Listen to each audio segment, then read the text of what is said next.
Pangdam 2 Sriwijaya Majen TNI Yanuar Adil mengunjungi Kodim 0403 Oku.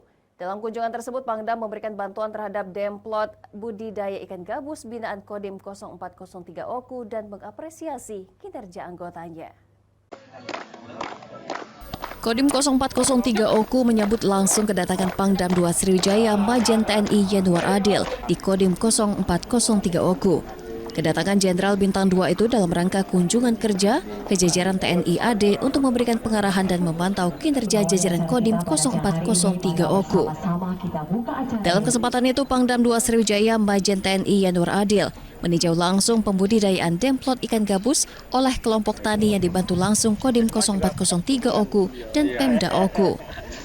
Saat meninjau pembudidayaan ikan gabus di Desa Martajaya, Kecamatan Lubuk Raja, Majen TNI Yanuar Adil bersama Dandim Letkol Infantri Hari Feriawan Rumawatin dan pejabat Bupati Oku Teddy Melwansyah takjub dan mengapresiasi pembudidayaan yang menjadi percontohan itu.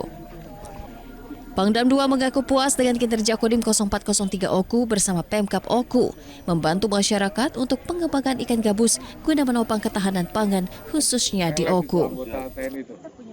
Dalam rangka melihat peluang di sini perlu bisa ada tempat demplot dalam rangka budidaya gabus ya, dalam rangka meningkatkan kesejahteraan masyarakat. Ini sangat bagus ya.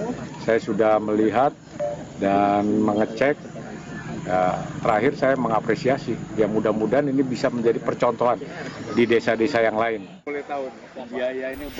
Diketahui demplot ikan gabus yang menjadi percontohan itu dibantu langsung pembuatan kolam oleh Kodim 0403 Oku serta pemerintah daerah Oku.